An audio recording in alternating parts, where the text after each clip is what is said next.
Friends, आज के presentation का टॉपिक है रक्त एवं परिसंचरण तंत्र। रक्त क्या है? रक्त एक तरल संयोजी उत्तक है जो मानव और अन्य प्राणियों में आवश्यक पोषक तत्वों को और ऑक्सीजन को कोशिकाओं तक पहुंचाता है और कोशिकाओं में बने हुए अपशिष्ट उत्पादों और कार्बन डाइऑक्साइड को परिवहन करता है। और ये एक क्षारीय पदार्थ है, हल्का क्षारीय होता है, पीएच इसकी 7.4 होती है और इसका निर्माण लाल अस्थि मज्जा में होता है। भ्रूण अवस्था में या नवजात शिशुओं में जो बहुत छोटे बच्चे होते हैं उनमें रक्त का निर्माण प्लीहा में होता है। सामान्य व्यक्ति में ये लगभग 5 लीटर रक्त की मात्रा होती है और इस रक्त के 2 भाग होते हैं। एक रक्त का द्रव भाग, उस द्रव भाग को प्लाज्मा कहा जाता है, और दूसरा द्रव का ठोस भाग जो कि कोशिकाओं से बना हुआ होता है। पहले हम यहाँ रक्त के इस द्रव भाग जिसे कि प्लाज्मा कहते हैं उसके बारे में चर्चा करेंगे। प्लाज्मा एक तरल है और प्लाज्मा रक्त का लगभग 55% भाग का निर्माण करता है।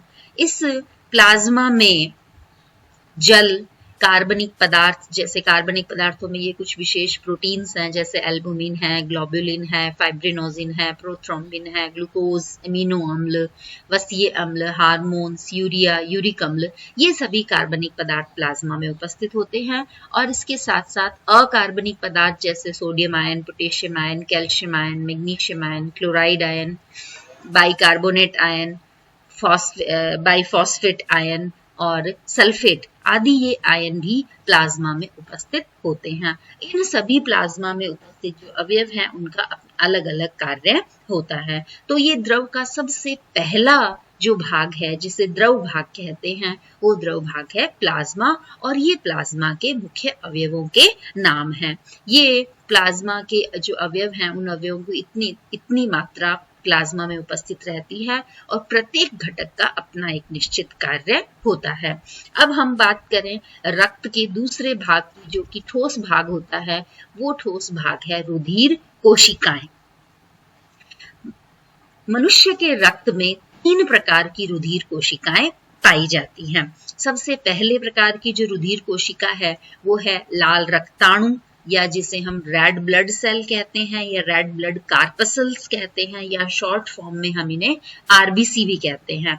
ये रक्त कोशिकाओं, इन सभी रक्त कोशिकाओं में से 99% जो है वो आरबीसी होती हैं। और इन कोशिकाओं में ये देख रहे हो आप कि लाल जो रक्ताणु है या आरबीसी जो है वो रेड कलर की नजर आ रही है या लाल रंग की दिख रही है। तो ये लाल रंग की क्यों है? क्योंकि इसके अंदर हीमोग्लोबिन नाम का एक प्रोटीन पाया जाता है और इस हीमोग्लोबिन के कारण ही ये कोशिकाएं लाल रंग की होती हैं। और इनका 120 दिन इनकी औसत आयु होती है और इन कोशिकाओं में केंद्रक नहीं होता।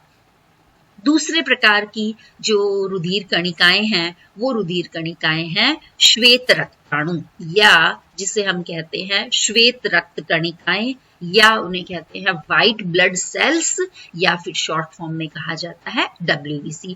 ये WBC 2 तरीके की होती है, कणिकामय श्वेताणु और कणिका रहित श्वेताणु। यानी ऐसे WBC जिन WBC के कोशिका द्रव्य में कुछ कणिकामय पदार्थ यानी कण, छोटे छोटे कण दिखाई देते हैं, वो कणिकामय श्वेताणु, और जिनके कोशिका द्रव्य में किसी भी प्रकार के कण दिखाई नहीं देते हैं वो कणिका रहित श्वेताणु होते हैं। कणिकामय श्वेताणु फिर से 3 प्रकार के होते हैं, न्यूट्रोफिल, इयोसिनोफिल और बेसोफिल। जबकि कणिका रहित श्वेताणु है वो एक केंद्रकाणु और लसिकाणु 2 प्रकार के होते हैं। सभी इन WBC का अपना अपना कार्य है। जैसे लिम्फोसाइट है तो लिम्फोसाइट प्रतिरक्षा प्रदान करती है। ये जो एक केंद्रकाणु है ये वृहद भक्षकाणु में परिवर्तित होकर और भक्षण का कार्य करती है। इसी प्रकार न्यूट्रोफिल भी भक्षक कोशिकाएं हैं, और ये जो इयोसिनोफिल, बेसोफिल है, ये सभी हमारे शरीर के प्रतिरक्षा तंत्र को मजबूत बनाती हैं। जैसे यहाँ आप इस डायग्राम के अंदर देख रहे हैं, ये एक केंद्रकाणु, लसिकाणु, न्यूट्रोफिल, इयोसिनोफिल, बेसोफिल, ये सभी WBC के प्रकार हैं। इनमें से जो एक केंद्रकाणु है वो परिवर्तित होकर वृहद कणों में भी बदल जाता है। तो ये WBC हैं जो कि हमारे शरीर को प्रतिरक्षा प्रदान करती है, हमारे शरीर के प्रतिरक्षा तंत्र को मजबूत बनाती हैं। तीसरे प्रकार की जो रक्त कणिकाएं हैं या रुधिर कोशिकाएं हैं, उन्हें पट्टी कणु कहा जाता है या प्लेटलेट्स कहा जाता है। इन्हें थ्रोम्बोसाइट भी कहते हैं। ये केवल और केवल 10 दिन का जीवन काल इनका होता है और ये रक्त का थक्का जमाने में सहायता करती है। रक्त का थक्का जमाने से क्या तात्पर्य हुआ? जब हमें चोट लग जाती है तो जो रक्त जिन वाहिकाओं में बह रहा होता है वो क्षतिग्रस्त हो जाती है और रक्त बाहर आने लगता है घाव से, तो ये पट्टिकाणु टूटकर और वहां जाल के समान संरचना बनाती है, जिससे कि रक्त का स्राव बंद हो जाता है और उसे हम रक्त का थक्का कहते हैं। तो इस प्रकार से कुल रुधिर कोशिकाएं जो है वो कुल 3 प्रकार की रुधिर कोशिकाएं होती है, RBC, WBC और प्लेटलेट। इनमें से RBC और प्लेटलेट्स में केंद्रक नहीं होता है और WBC में प्लेटलेट होता है। तो इस प्रकार से ये रक्त के 2 मुख्य भाग हुए, द्रव भाग प्लाज्मा और ठोस भाग रुधिर कोशिकाएं। रक्त के कार्य क्या है? तो रक्त ऑक्सीजन और CO2 का वातावरण और ऊतकों के मध्य विनिमय करता है, शरीर के pH को नियंत्रित रखता है, शरीर के तापमान को नियंत्रित रखता है, जैसे कि WBC में अभी हमने पढ़ा, प्रतिरक्षा तंत्र को मजबूत करता है, हमें प्रतिरक्षा प्रदान करता है, और हार्मोन आदि को भी, जहां जहां अंतःस्रावी ग्रंथियां हैं वो अंतःस्रावी ग्रंथियां अपना स्राव रक्त में छोड़ देती हैं और वो रुधिर फिर उन हार्मोन को आवश्यकता के अनुरूप परिवहन करता है। इसी प्रकार शरीर की प्रत्येक कोशिका में उत्सर्जी उत्पाद बन रहे हैं, तो उन उत्सर्जी पदार्थों को भी शरीर से उत्सर्जी पदार्थों से जो निजात दिलाता है उस तंत्र तक ले जाने का कार्य भी रक्त ही करता है। तो इस प्रकार ये रक्त की संरचना और रक्त के कार्य। अब नेक्स्ट टॉपिक पे हम देखेंगे कि रक्त सामान्यतः तो सभी मनुष्यों में एक ही प्रकार का रक्त दिखाई देता है, यानी लाल रंग का रक्त होता है, लेकिन फिर भी रक्त में कुछ ऐसे विशेष घटक पाए जाते हैं जो कि अलग अलग मनुष्य में उसके रक्त की पहचान को या रक्त के प्रकार को अलग करता है। इसी आधार पर रक्त को समूह में बांटा गया है। 2 प्रकार से रक्त का समूहीकरण किया गया है। एक समूहीकरण है ABO रक्त समूहीकरण और दूसरा है RH समूहीकरण। सबसे पहला जो रक्त समूहीकरण है वो है ABO। इसमें क्या है? लाल रुधिर कणिकाओं के ऊपर कुछ विशेष प्रतिजन पाए जाते हैं, कुछ कारक पाए जाते हैं। उन कारकों के आधार पर रक्त को प्रकारों में बांटा गया है। जैसे जिस मनुष्य की RBC पर A प्रतिजन पाया जाएगा उस मनुष्य का रक्त समूह हुआ A। जिसकी RBC पर B प्रतिजन पाया जाएगा उसका रक्त समूह हुआ B। जिसकी RBC पर दोनों प्रतिजन होंगे उस व्यक्ति का ब्लड ग्रुप हुआ AB, और दोनों ही प्रतिजन यदि नहीं है तो वो ब्लड ग्रुप हुआ O। A ब्लड ग्रुप वाले मनुष्य के प्लाज्मा में एंटीबॉडी B पाई जाएगी और B ब्लड ग्रुप या B रक्त समूह वाले व्यक्ति में एंटीबॉडी A होगी। AB रक्त समूह में किसी भी प्रकार की एंटीबॉडी उस व्यक्ति के शरीर में प्लाज्मा में नहीं पाई जाएगी, और O जो ब्लड ग्रुप का व्यक्ति होगा उसमें एंटीबॉडी A और B पाया जाएगा लेकिन एंटीजन नहीं होगा। तो इस प्रकार से 4 AB प्रतिजन के आधार पर रक्त समूह 4 प्रकार के होते हैं। A रक्त समूह, B, AB और O। AB ब्लड ग्रुप को, A को, B को और O को, यानी सभी चारों वर्गों को रुधिर का दान कर सकता है। इसीलिए इस जो है वो चारों से ही रुधिर ले सकता है, इसलिए इसे सार्वत्रिक ग्राही रक्त समूह कहा जाता है। जबकि जो O ब्लड ग्रुप वाला व्यक्ति है वो ब्लड ग्रुप केवल और केवल O का ब्लड ग्रुप ले सकता है, इसीलिए इसे सार्वत्रिक दाता कहा जाता है। केवल और केवल चारों वर्गों को रुधिर दे सकता है और केवल ले सकता है O से, इसलिए इसे सार्वत्रिक दाता रक्त समूह और AB रक्त समूह को सार्वत्रिक ग्राही रक्त समूह कहा जाता है। इसी प्रकार से लाल रुधिर कणिकाओं पर एक और प्रतिजन पाया जाता है जिसे RH प्रतिजन कहते हैं। जिसमें RH प्रतिजन उपस्थित है वो RH पॉजिटिव ब्लड ग्रुप होता है, जिसमें RH प्रतिजन नहीं है वो RH नेगेटिव ब्लड ग्रुप होता है। अब नेक्स्ट, ये रक्त जो है वो बहता के शरीर में बहता है, रक्त वाहिनियों के द्वारा बहता है, लेकिन शरीर में एक इस प्रकार का अंग उपस्थित होता है जो कि पूरे शरीर में रक्त को पंप करता है। उस अंग को हम कहते हैं हृदय। ये देखिए, आप यहाँ हृदय की संरचना देख रहे हैं, हृदय की बाह्य संरचना है। बाहर से जो हृदय है वो एक बंद मुट्ठी की आकृति का दिखाई दे रहा है। पेशियों से मिलकर बनी हुई संरचना है, एक लाल रंग की संरचना है और एक दोहरे आवरण से घिरा हुआ ये होता है। इस आवरण के अंदर आवरणी द्रव पाया जाता है, जो द्रव बाह्य आघातों से इसकी रक्षा करता है। अब हृदय में आप इसकी बाहरी संरचना में देख रहे हैं कि ये निम्न महाशिरा, ये जो ब्लू कलर की नजर आ रही है निम्न महाशिरा, और यहाँ से जो ऊपर से नजर आ रही है ये ऊर्ध्व महाशिरा यानी ऊपरी महाशिरा। दोनों की दोनों जो शिराएं हैं, ये शिराएं हृदय में रुधिर लाती हैं, जबकि हृदय से निकलने वाली ये जो महाधमनी है, ये महाधमनी हृदय से रक्त को लेकर जाती है शरीर के विभिन्न अंगों तक।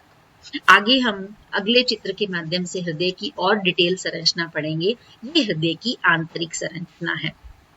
तो आप देखिए इसके अंदर कि हृदय में कुल इस प्रकार से ये 4 कोष्ठ आपको नजर आ रहे हैं। ये देखिए 4 कोष्ठ, ये एक दायां आलिंद, फिर ये बायां आलिंद, ये दायां निलय और ये बायां निलय। इस प्रकार से हृदय में 4 कोष्ठ पाए जाते हैं। जैसे कि चित्र में आपको नजर आ रहा है, आलिंद जो है दोनों के दोनों आलिंद, दायां और बायां आलिंद, ये छोटे होते हैं और निलय इनकी तुलनात्मक रूप से बड़े होते हैं।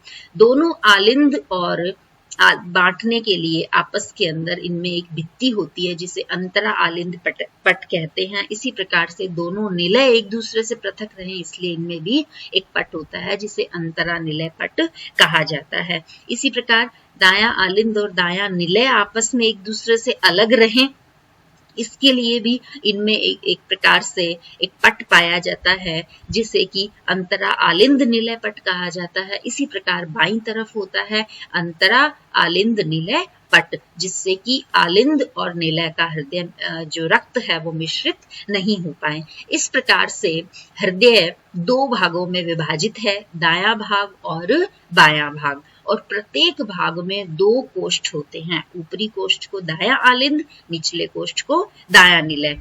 बाईं तरफ भी ऊपरी कोष्ठ को बायां आलिंद और निचली कोष्ठ को बायां निलय कहा जाता है। चूंकि ये आलिंद और निलय जो है वो, तो इस प्रकार दायां आलिंद और दायां निलय त्रिवलनी कपाट के द्वारा एक दूसरे से संबंधित रहते हैं। जैसे ये यहाँ जो आप इस डायग्राम में देख रहे हैं, यहाँ त्रिवलनी कपाट पाया जाता है, जो कि यह सुनिश्चित करता है कि दाएं आलिंद से रुधिर दाएं निलय में आए, लेकिन दाएं निलय से वापस आलिंद में ना जाए। दाएं निलय से एक ये फुफ्फुसीय चाप निकलता है। इस फुफ्फुसीय चाप में अर्धचंद्राकार कपाट पाए जाते हैं। यह कपाट भी यह सुनिश्चित करते हैं कि दाएं निलय से रुधिर इस फुफ्फुसीय चाप में जाए, ना कि फुफ्फुसीय चाप से वापस दाएं निलय में आए।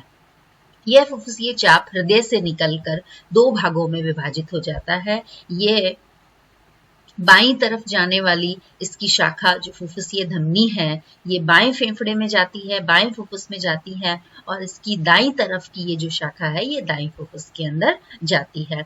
इसी प्रकार बाएं आलिंद और बाएं निलय के बीच में ये द्विवलनी कपाट पाया जाता है। इस द्विवलनी कपाट के माध्यम से आलिंद से रुधिर बाएं निलय में आता है, लेकिन निलय से वापस आलिंद में नहीं जाता है। बाएं निलय से ये एक महाधमनी निकलती है और यह महाधमनी भी निकलती है, और यहाँ ये जो कपाट पाया जाता है, जो वाल्व पाए जाते हैं, वो भी अर्धचंद्राकार वाल्व है, जिसकी सहायता से बाएं निलय से महाधमनी में रुधिर जाता है, महाधमनी से वापस रुधिर बाएं निलय में नहीं आता। ये जो महाधमनी है, ये महाधमनी कई शाखाओं में विभाजित हो जाती है, शरीर के अलग अलग हिस्सों में रुधिर को लेकर जाती है। और यहाँ ये जो फुफ्फुसीय धमनी के द्वारा फेफड़ों में रुधिर शुद्ध होने के लिए गया है। फेफड़ों में रुधिर शुद्ध होने के पश्चात फेफड़ों से आने वाली ये फुफ्फुसीय शिराएं, ये जो आपको नजर आ रही हैं यहाँ, ये फुफ्फुसीय शिराएं बाएं आलिंद में खुलती हैं और ये फुफ्फुसीय शिराएं शुद्ध रुधिर को यानी ऑक्सीजनित रुधिर को हृदय में लेकर आती है। फिर बाएं आलिंद से यह रुधिर बाएं निलय में आता है। बाएं निलय से महाधमनी के द्वारा शरीर के सभी अंगों को भेजा जाता है और शरीर के सभी अंगों में ऑक्सीजनित रुधिर जाने के बाद वहां इसमें जो ऑक्सीजन है वो ऑक्सीजन उपयोग में आने के बाद में अब ये रुधिर भी ऑक्सीजनित हो जाता है और इस महाशिरा के माध्यम से, ये निचले सिरे से आ रही महाशिरा है, ये ऊपरी सिरे से आ रही महाशिरा है, ये महाशिरा रुधिर को यहाँ दाएं आलिंद में लाती है और दाएं आलिंद से रुधिर फिर दाएं निलय में आता है। चूंकि अब ये रुधिर भी ऑक्सीजनित है, इसमें ऑक्सीजन नहीं है, ऑक्सीजन कम है, तो अब इस रुधिर को इस फुफ्फुसीय चाप के द्वारा फेफड़ों में ले जाया जाता है रुधिर को ऑक्सीकृत करने के लिए। तो इस प्रकार ये हृदय की संरचना है और यहाँ आप ये देख रहे हैं, ये गुलाबी रंग की ये पूरी भित्ति जो नजर आ रही है, ये हृदय आवरण है। इस हृदय आवरण में हृदय आवरणी द्रव भरा हुआ रहता है जो कि बाह्य आघातों से रुधिर की सुरक्षा, हृदय की सुरक्षा करता है।